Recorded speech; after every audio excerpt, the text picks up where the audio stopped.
Welcome to ProjectME, the podcast. I'm your host, Tiffany Carter, the founder of ProjectME, multimillionaire entrepreneur, former TV newscaster, money-making expert, female empowerment speaker, and self-proclaimed office supply addict. My mission is to take the mystery out of making big money. Every week on ProjectME, the podcast, I'll share success tips, strategies, and stories from other entrepreneurs, experts, and millionaires, showing you exactly how you can achieve your most exceptional life. Now let's get to it.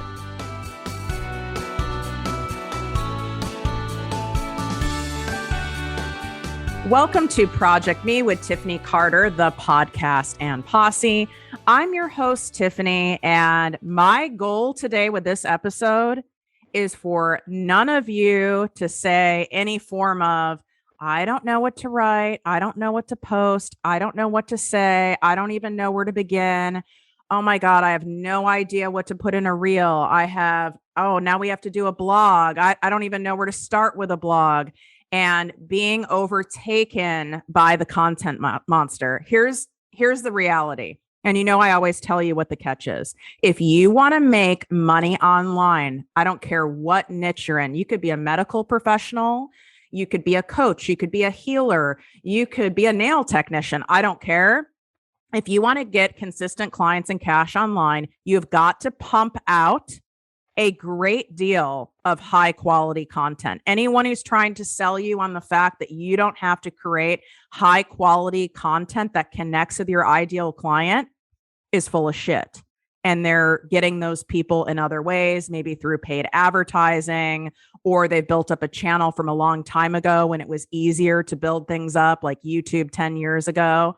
So I want you to hear from myself and my guest who I brought on, who's a client of mine, but also is one of those rare people like me who pumps out tons of high quality content that looks seemingly effortless. I mean, she impresses me. I mean, I would say over and over again in our sessions, like, I don't even know how you do this. Like, this is wild. This is even more than I put out. And I know what you can say to yourself is, oh, she must just have a knack for it, must be highly intelligent, just such a great creative. She must have nothing else going on in her life, that all she has to do is, focus on content. Not true, not true, not true for either of us. So my client I brought on is E.B. Johnson. She's a toxic relationship expert.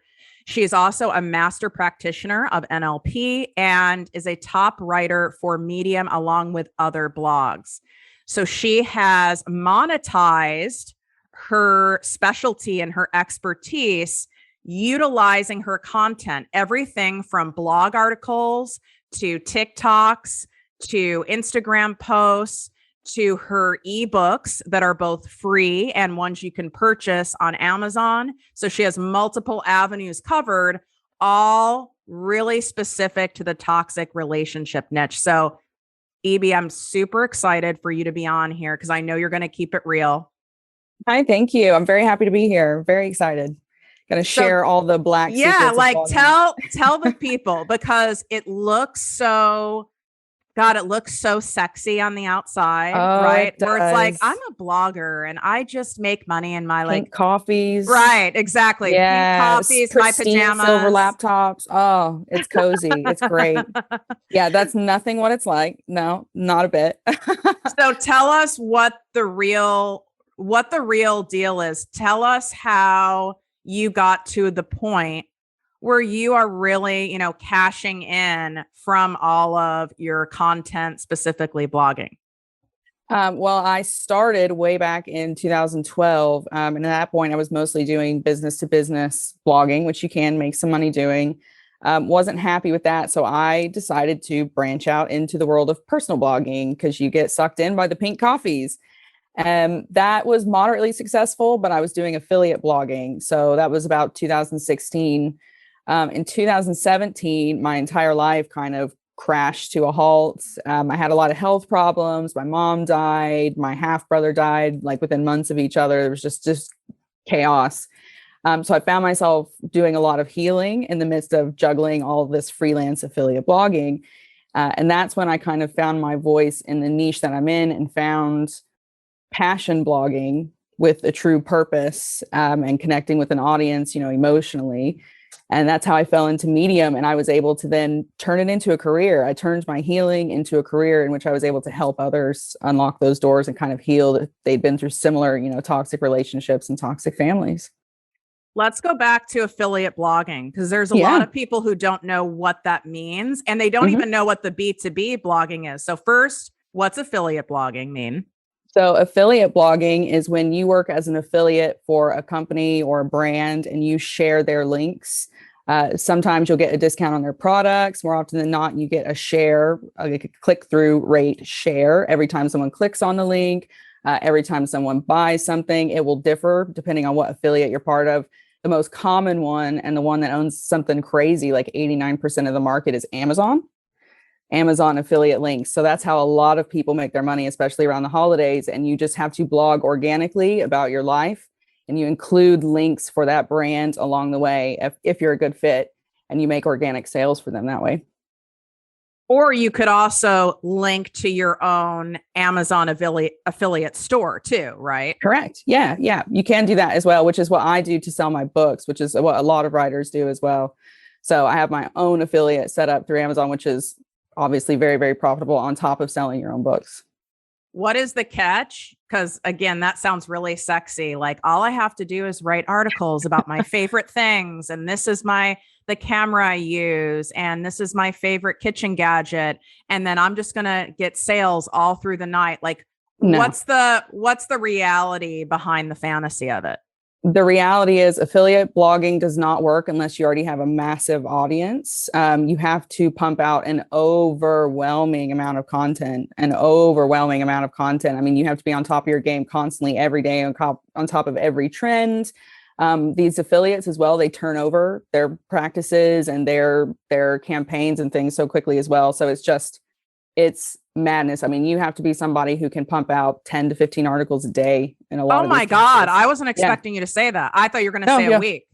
No. If you're going to be selling any kind of merchandise, that kind of stuff, if that's your primary focus, you've got to pump out content like crazy.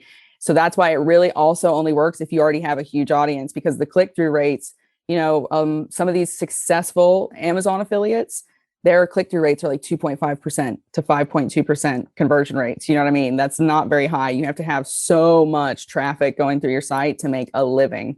It's a volume play. And you guys hear me talk about that a lot, where, a lot of new entrepreneurs or people in the healing or coaching space, they want to do these really low ticket offers because I see you guys because you want to help people and you feel like, well, if I really care and I help people, I won't make my stuff expensive. Well, okay, there's a reason why we have different layers of offers, which, I taught you that, right? Yep. The offer stacking inside of, coaching with me.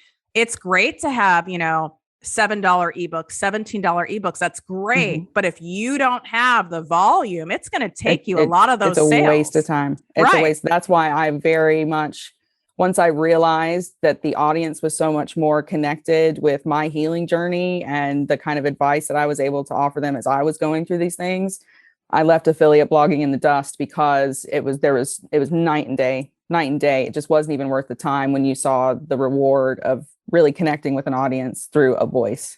Do you see any benefit to someone who doesn't have some crazy audience like the Skinny Confidential or one of those people? Mm-hmm. Do you see any benefit to, let's say, someone who's under 10,000 followers overall, for them doing any sort of affiliate blogging? It depends on what they're in. If they are in a certain niche, so someone who is probably in like health and fitness, they could do really well with something like Amazon affiliates, because nutrients and vitamins and essential oils and things like that sell like hotcakes. They are very, very, very popular. So there's definitely, if you were in some kind of technical thing and you were sharing a lot of articles with gadgets and laptops and things, you could absolutely affiliate with less than 10,000 in your audience as well, because people are looking for that, right? So you can write real articles that Google will trend and people will find as they're searching for these things that you really enjoy engaging with and working with. So you can, but you've got to have a specific niche that really sells well on somewhere like Amazon. Okay. And you have to be willing to pump out every day. I mean, like Every even day. 10 a day. Yeah. So you either have to have like a rigid system in place where you've got auto scheduling and you're just like pumping out, you could probably write 5 a day and then have them like pre-logged, and you could pre-schedule and you could get things done that way. But yeah, 10 to 15 articles a day, easily about 500 words each if you're going to be doing affiliate. Dang, I know you guys are tripping right now. It's a lot. This is exactly why I had her on, because some of the stuff she was, sharing with me, I learned from my clients, my students too. I'm always learning. I was like, holy crap, that's insane. Yeah. So even the big names, they still are doing 6 articles a day. And it might not look like it. So some people listening are going, well, I follow this blogger and I only see on her website, on her blog, I only see her doing 1 blog article a day. But that might just be to on that her website. Site. You're Correct. not saying 10 to 15 on just your own Tiffany Carter blog, right? No, because another catch with affiliate marketing is you really have to do a lot of cross promotion. And there's not a lot of people doing it. That used to be how you made your money about 10 years ago. That's how you made your money on these personal blogs. You would make friends with another blog. You would cross post each other. Their 50,000 readers would come and start reading you. And then you would get a little feature on someone else's site. So that is how you would kind of build your audience. And you still have to do that. But fewer and fewer of these blogs exist that are even worth cross posting to. You'll see a lot of them just give up on affiliate stuff and they'll just Google ads everywhere. Mm. So when it comes to the B2B blogging, what does that mean? Does that mean you're like, it's like if I paid you to write my blog articles for me? That would be more like business to consumer, probably. This one was like for business services that we're selling to other businesses. That can be highly lucrative. It can be highly lucrative writing if you're in any kind of B2B space. People will pay thousands for just one 500 to 1,000 word article, depending on, again, what kind of niche that you're in. But you have to put in a lot of time and effort. You have to do a lot of that for free, kind of paving your way, getting in front of the right people to get in the right contract to then make a ton of money on that. Can you give an example like of an article that you did, or like at least a topic you did in this B2B way? Yeah, I wrote a lot for construction businesses. So there was a lot of like management consultation things for construction businesses, for concrete businesses. The lawn care industry randomly funded a lot of my work. So kind of like boring shit, but horribly boring. It makes a lot of money because every sale or lead they get from one of these articles generates them a lot of cash. Correct. It does. Yeah, absolutely. And there's also a lot of nuance to it. So if you're someone who wants to get paid as a writer, this is definitely, and you love to write, this is definitely could be a potential revenue stream for somebody. Absolutely. And there's a lot of demand right now for like medical and tech in this kind of B2B space. So if you can write textbooks for medical students or even high school students, or if you've got a lot of knowledge of law, you can get paid a ton of money having just like a handful of clients writing 4 to 5 articles a week for them. So it's just about finding the right job and keeping your mind open and constantly looking around. But you can make a lot of money in the B2B space, but it's consistency, showing up, paying your dues, and it's a little bit of luck. Yeah. And I would imagine, right, like given my other business is B2B, it's a lot more, it's a longer conversion time, right? Like I have to, yes, someone might know me and refer me, but then they want a freaking proposal and they want a sample and then they want a meeting. And then sometimes they even, they'll fly me out somewhere. But once you get the thing, it's a big contract. Yeah. But it's a lot. And from the writing perspective, it takes a lot longer. You have to make sure that everything you're writing is legally sound, that it's falling in line with whatever the best practices at that time are, whether you have to put like affiliate things at the top or any other kind of notifications at the top of these articles. And obviously you have to speak in the business's voice, but then there's also formality and you have to be a lot more grammatically correct and precise with what you do. So again, it's another different kind of fish, but it's great. Really, there's a lot of demand as well for like the tech books. Like A lot of the like video game companies, they want people to write about software and hardware and all of those. So that's in high demand as well. I mean, I wanted you guys just to hear, another additional revenue stream, right? If you have an expertise in something and it could be a fit and you want to bring in extra cash, you can always, try it and see how that feels. So now, like, take us into what it is you went to after that affiliate blogging, B2B. You're like, okay, this is not my jam. Then what did you do? So that is when I had the earth-shattering year and I was in the midst of healing and I found Medium. And I was just looking for casual revenue streams. And this was recommended to me by another writer who said, oh, well, I've seen what you've been writing about, your narcissistic family and overcoming that and these deaths and things. And I think that would be a really good fit because Medium is about education, but it's also about sharing personal stories and making a community together out of that. So I started writing on Medium really just to like heal myself because I needed somewhere to tell these stories where people would see them. And it exploded. It absolutely exploded with people who were just like, this is changing my life. I didn't know other people were going through this. I didn't know anyone else's mom treated them this way. I didn't know anyone else had this family. And that was it. It changed my life. I ended up I'm still writing, but I ended up going all in on neuro-linguistic programming and coaching and helping other people like actually make positive changes in their lives the way that this allowed me to.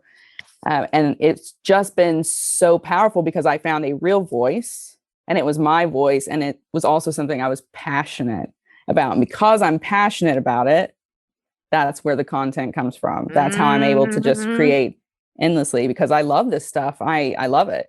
I eat it up. I read psychology stuff when I'm not working and I'm always reading about healing and self-improvement and things. So why do you think that it exploded rather quickly? And before I get to that, so you guys know, if you haven't heard of Medium, and I'm sure there's other competitors too.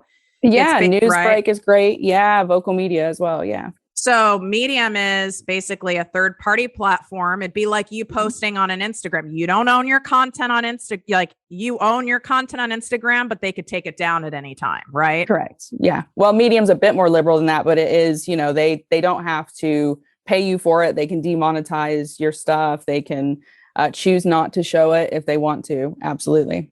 Yeah. So they're in control. It's not like having your own blog. So correct. Before I start getting all the questions that I know you guys want, because you guys are like, I want to make money blogging. How does she come up with all that content? Why did you not go the route of creating your own? I mean, it's not that hard, right? You can get a template website and have your own blog on your own site. Why didn't you go that route? It is so much harder to start from square one, especially when you need Google rankings and SEO and everything else to be recognized to get seen. To do that, it is so hard to get any kind of visibility. The entire world is oversaturated with every blog you can imagine. So while all of us have something absolutely unique to say, everything in that our niche has been said, right? So you have to find the right place to share your words. And so that's why I went to Medium, because it already had an audience. And so that I knew I could share my work there with an audience, and then I could bloom in whatever way I needed to off. So it was just a platform. It is literally a diving board. And that's what's great about these platforms. Yes, they could take your stuff down at any minute, but that's not the point. The point is not for your things to live there forever. The point is to build a name for yourself there and to build a voice for yourself and to make yourself, prove your credibility that you're an expert in your field. And now that you've done incredibly well on Medium, ranked, one of the top bloggers on this platform, and you've also experienced both sides, right? Like, they've recently changed they've recently changed how they compensate their writers, and you've seen both sides of it.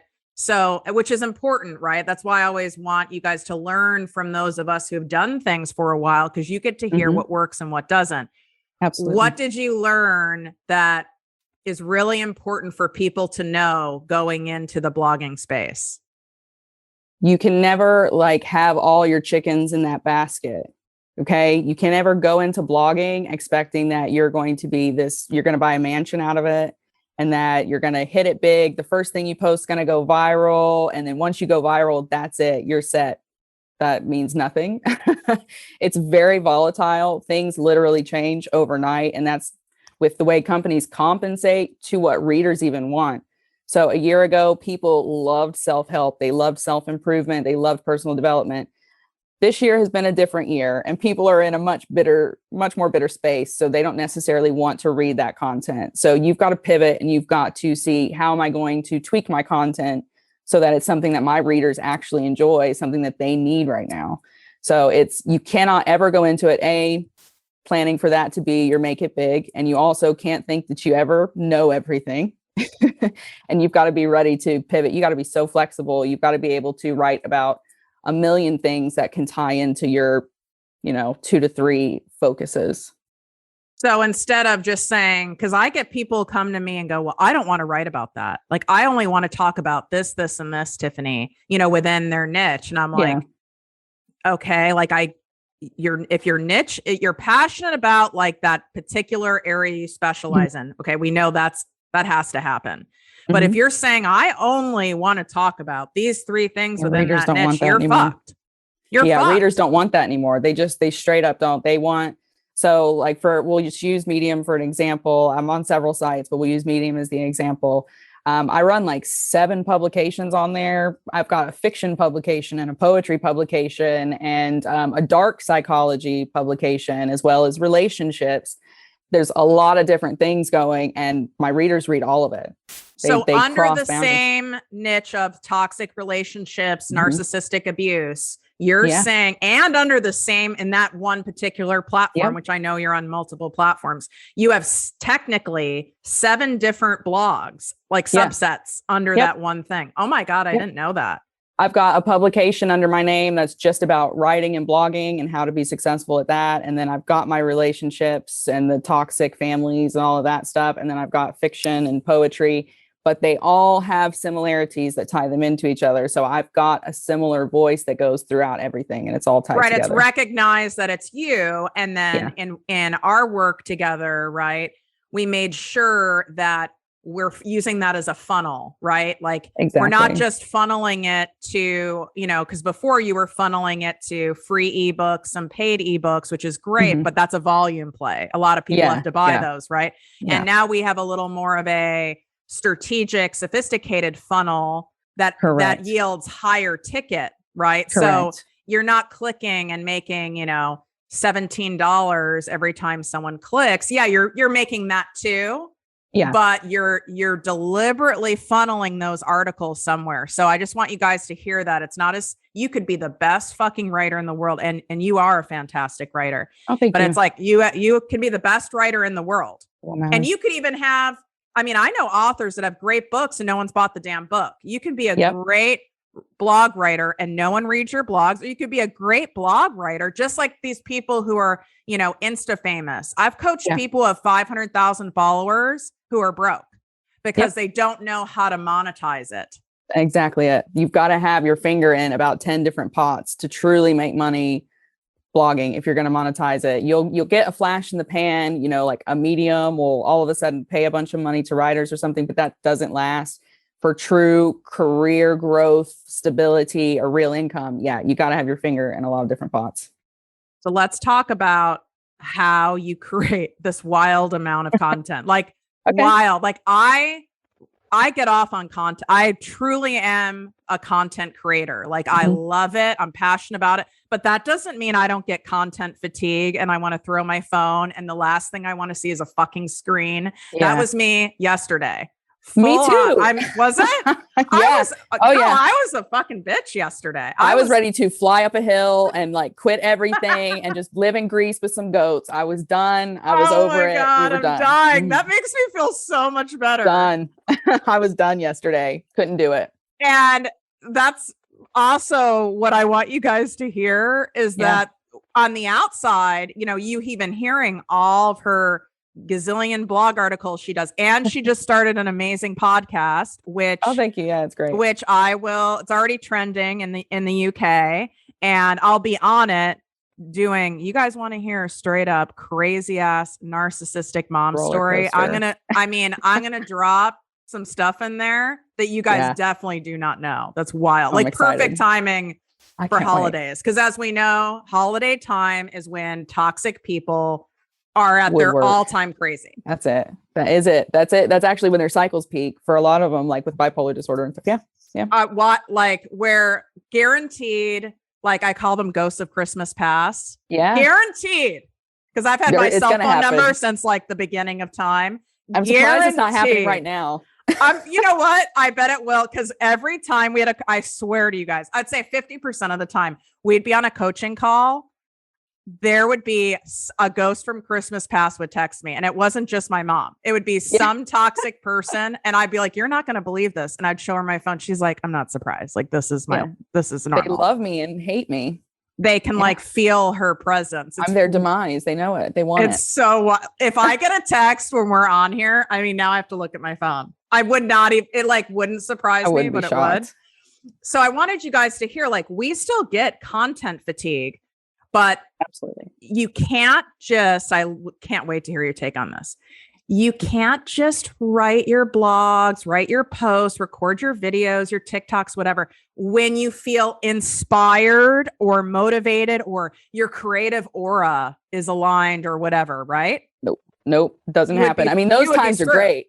Yeah. Those times are great. Maximize, capitalize on those times, but absolutely not. Well, my ADHD brain would love it to be that. It would love it to be that. No, that's right. And on top of it, you have ADHD. Yeah.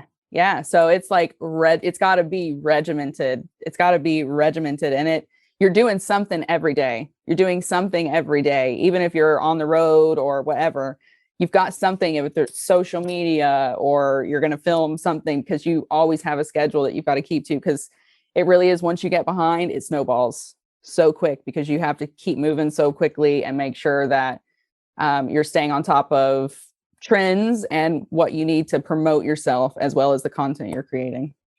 So tell us how you do it, because everyone wants to know, well, how does she batch it? How do you first tell us how, what does your day look like? Like, how do you get all of this content out? You have podcasts, you have videos, you have Instagram posts, you have TikToks, you have a gazillion blog articles. How are you doing this?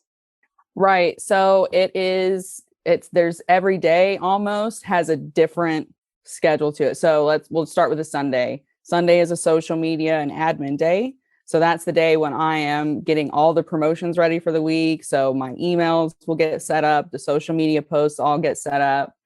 Any kind of promotional articles that I'm going to have going out on blogs that are like promoting my things specifically, that all gets done in one day. And that is a very full day. It's a very heavy day. It's a very tense day, but that allows me to kind of compartmentalize that. So then as we go into the rest of the week, Monday and Tuesday are writing days. And in those 2 days, I get all my writing done for about 2 weeks. Because I don't really publish on the weekends. So that's like 10 articles, right? I got 10 articles in 2 days. And then Tuesday and Wednesday, I do coaching and podcasts on those 2 days. And then Thursday, there's also a bit of coaching, a bit of promotion, catching up on any kind of social media comments and things like that. Friday, we've got more writing, just kind of touching up, editing things. And then Saturday is a day off. Sunday, we're back into it. Wow. So what do you do? Like you said, wait, what's today? Friday. So Thursday was not a day off. We're recording this. It's Friday right now. So Thursday was not a day off. It was not. You wanted to disappear with the goats in Greece. So I absolutely did. What do you do when you wake up? And most of us can tell when we wake up, like I'll wake up like cunty. Like I know when it's, you know what I'm saying? I wanted to crawl out of my skin. I looked at Dan, I looked at my partner and was like, today's the day. He's Today's like, the day. I'm going to the pub. He's like, I'm going up the hill with the goats. See you later. Yeah. So what do you do? Because you're like, okay, you have a choice to make. You have a choice to really give yourself permission to do nothing. And sometimes that's okay to go off schedule, right? But sometimes, you also, right, sometimes. And then you have another choice. So what do you do? So what I do on those days is I prioritize what absolutely cannot be shirked. It cannot be moved. It cannot be tweaked or adjusted. So for Thursday, I had coaching clients. So there was nothing that could be done. Those took priority. So I still had 2 articles that I had to wrap up, and I was crawling out of my skin. And normally what I do is I get up, my most creative time is in the morning. So I really get a lot of my writing done between basically 9 a.m., sometimes 7 a.m. and noon. So it was not happening. It was just not going to happen. So I had to just make a deal with myself and say, right, this is not going to be a productive time for you. Find something else productive to do. So I switched gears. I started working on show notes for a new podcast episode, did the coaching, was in a totally different mindset after that, and was able to put the writing that I needed to finish at the end of the day. So sometimes it's about just kind of tweaking your schedule to work with your brain, but you still have to get it done. Like that's as much compromise as you can give.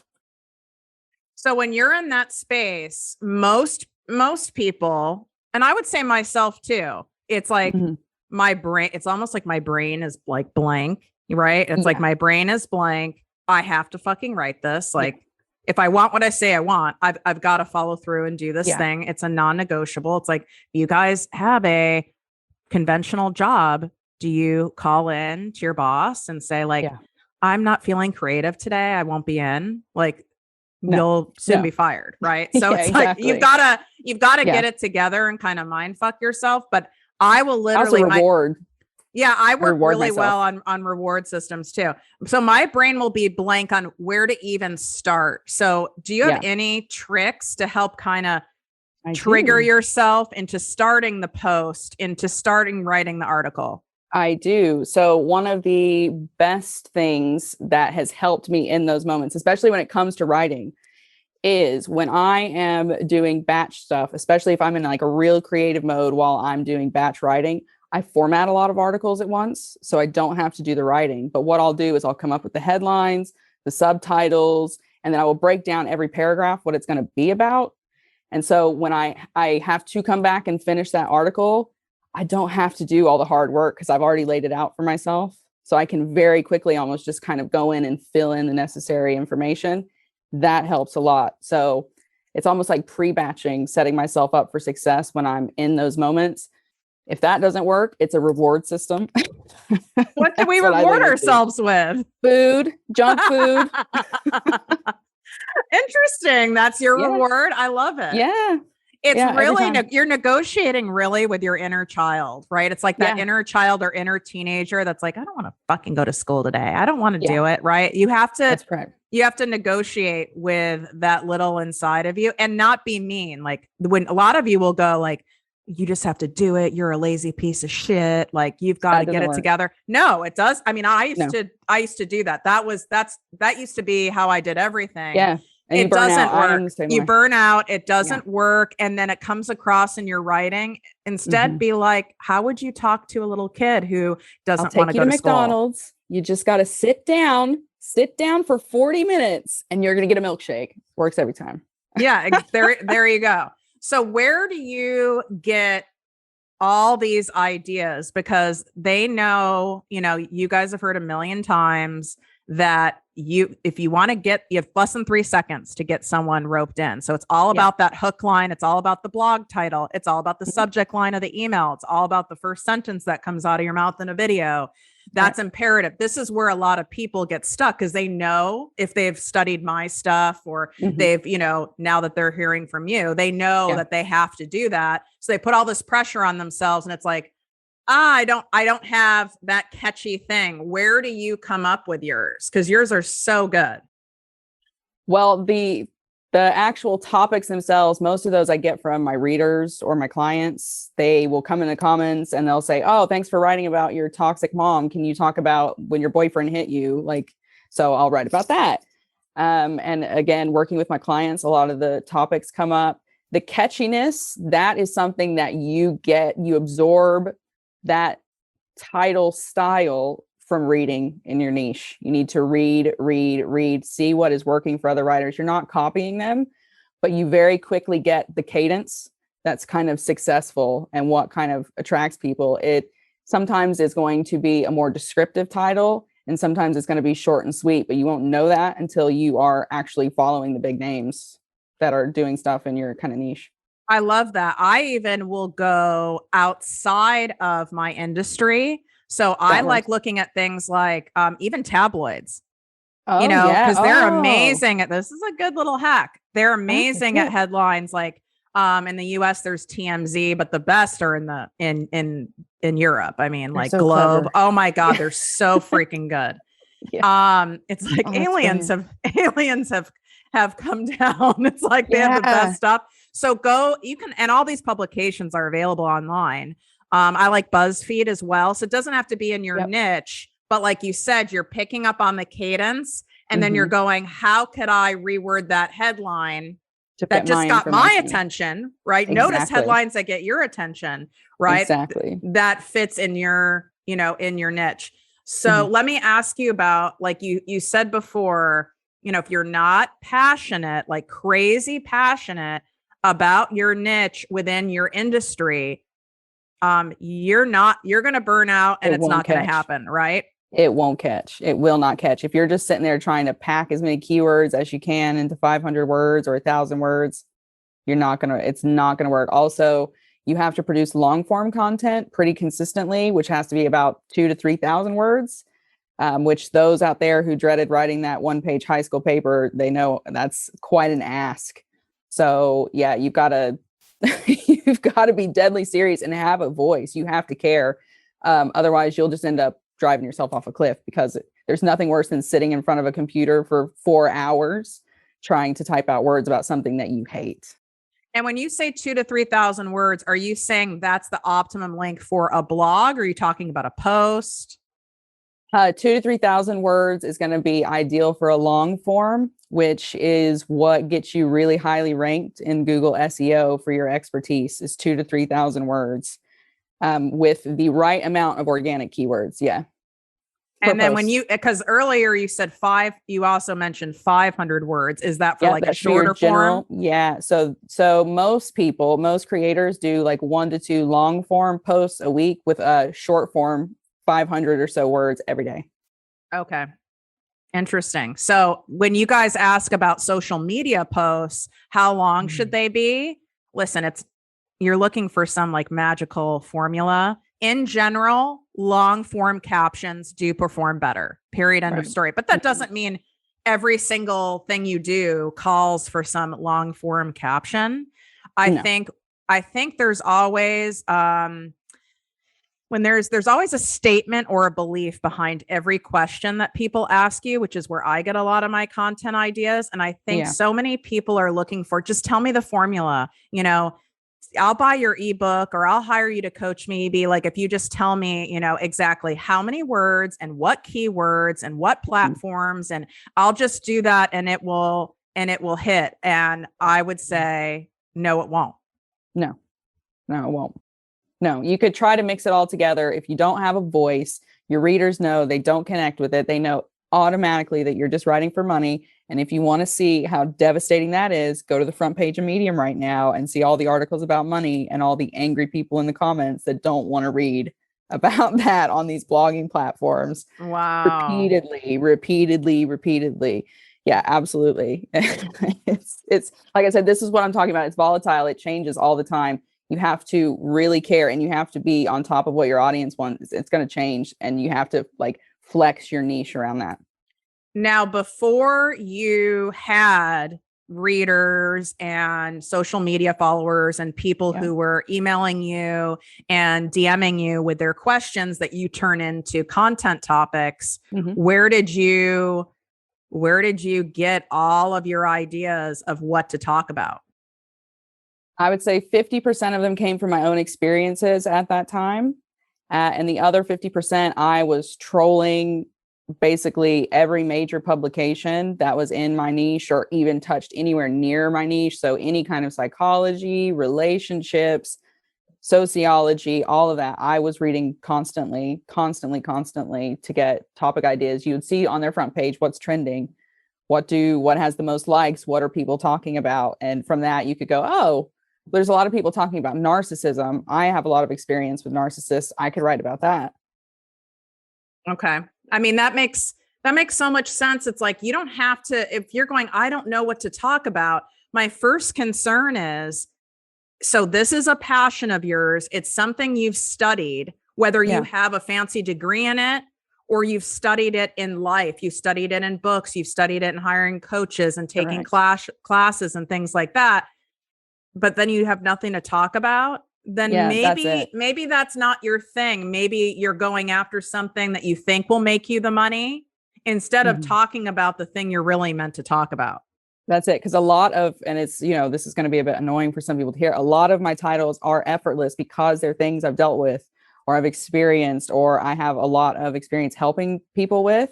So I don't have to necessarily go digging for titles. It's, I can wake up and be like, I would like to write about confidence today. Okay, how can we balance confidence in a relationship after our partners cheated on us?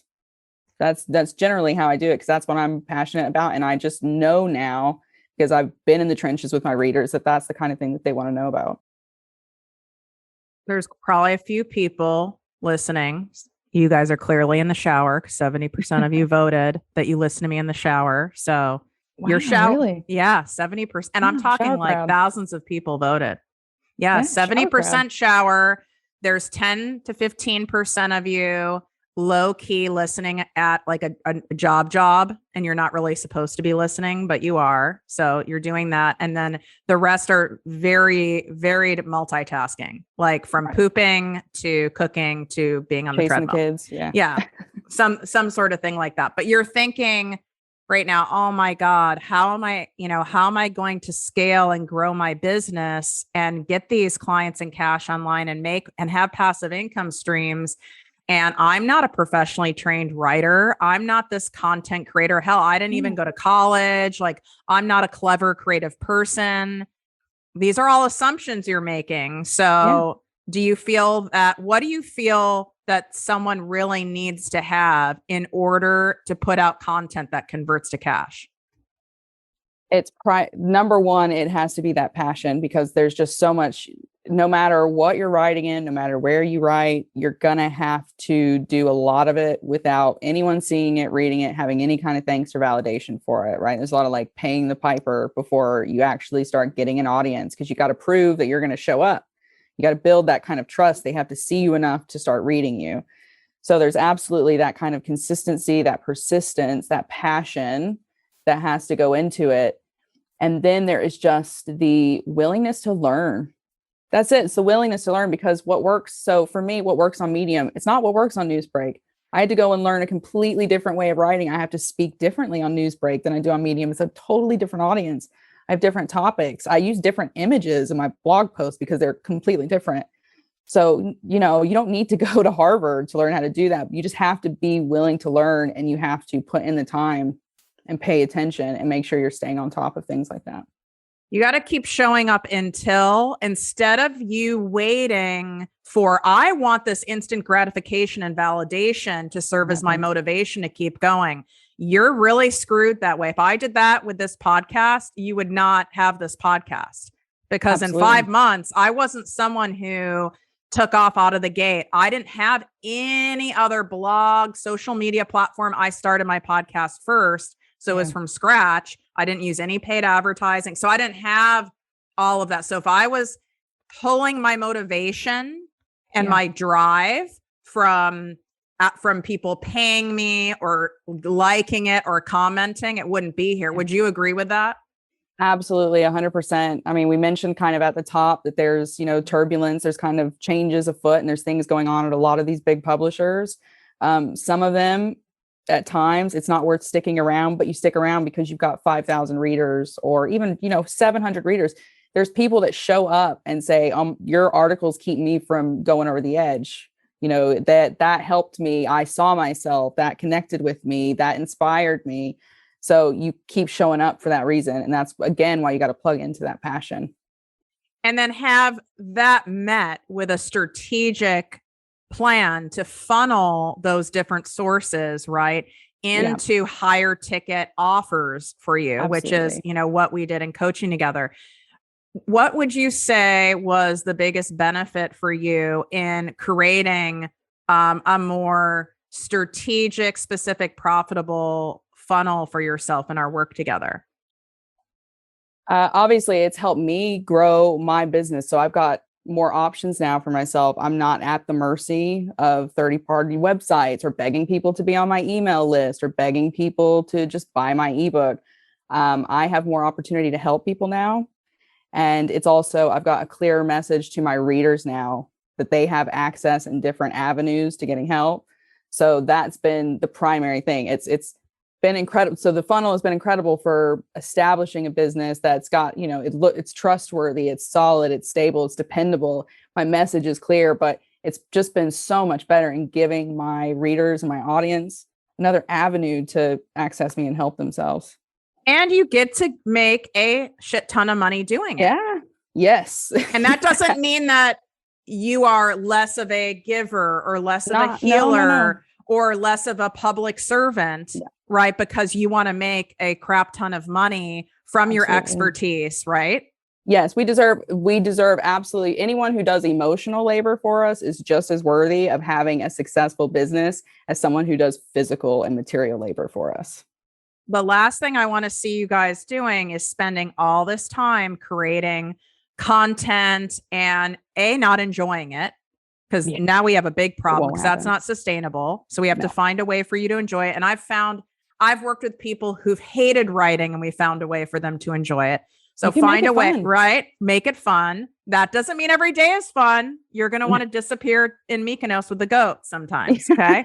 But not every day is fun, but not every day is fun, no matter what you do. That's just the reality. But also have that plan in place so you know where you're driving people to. Absolutely. Right. So you're being of service, giving high value content from your heart sincerely, but you're also driving them on. And this is how you can get more help from me, because they want more help. They do. They absolutely do. They want your books. They want to get on calls with you. They want your advice. They want that connection with you. And that's why the writing is so powerful, is you can really establish a connection with your clients, with your audience, whoever it is that you were trying to reach out to, a real emotional bond that you can build with them on writing. Even if you're writing about your fitness journey, you can make a real bond with someone. That's undeniably powerful in sales, having an emotional connection.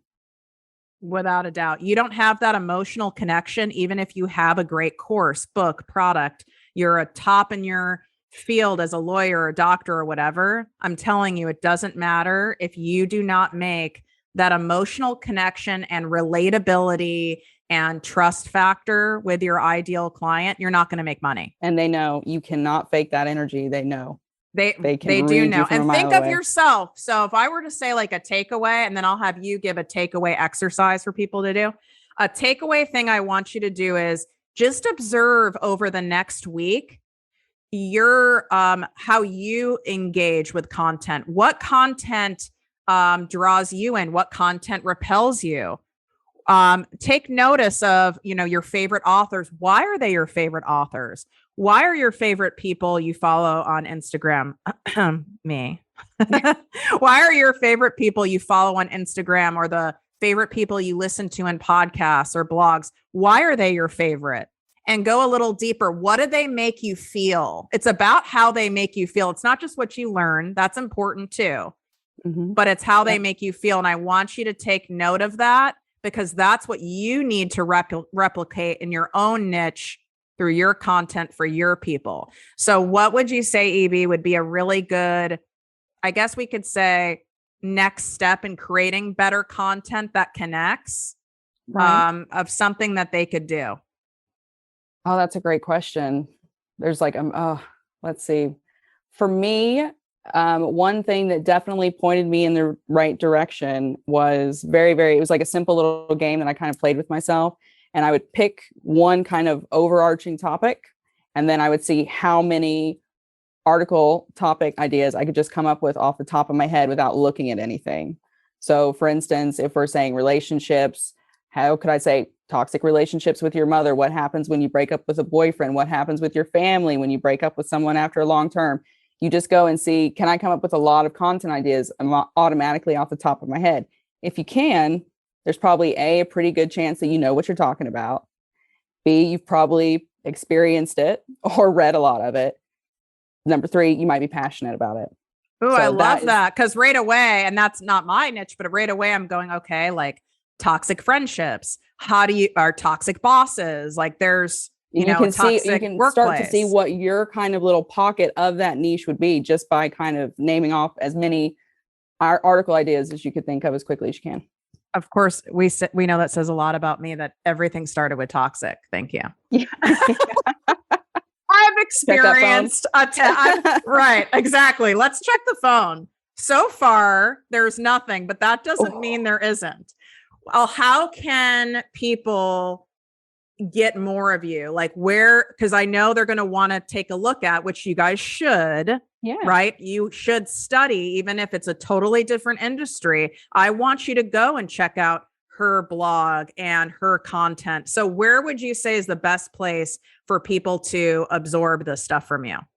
The best place to connect with me, whether you want to find out what I'm doing on Medium with my kind of blog articles, whether you want to see the books or you want to see how I manage my presence as a writer on social media, the best place to do that's all going to be from my website, therealebjohnson.com.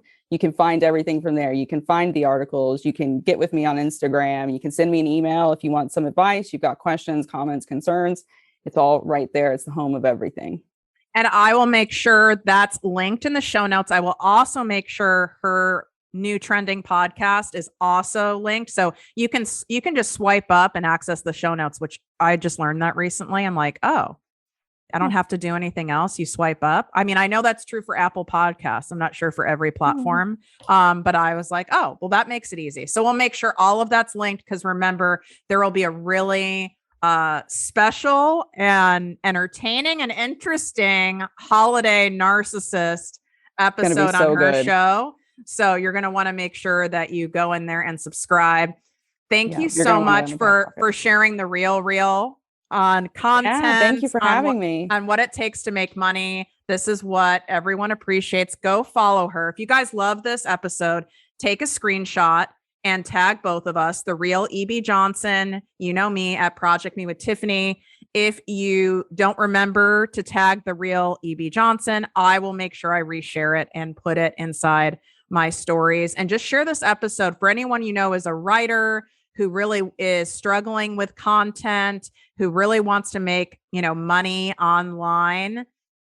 This might not be the fantasy fun episode to listen to, but this is the reality. And anyone who tells you anything different, run. Yeah, the opposite direction. Thank you, love. I'll talk to you soon. Thank you. Bye-bye. If you enjoyed this podcast, please write a 5-star review on iTunes. Not only will this make me super happy, but it will allow more listeners to find our special show. Simply help me help others.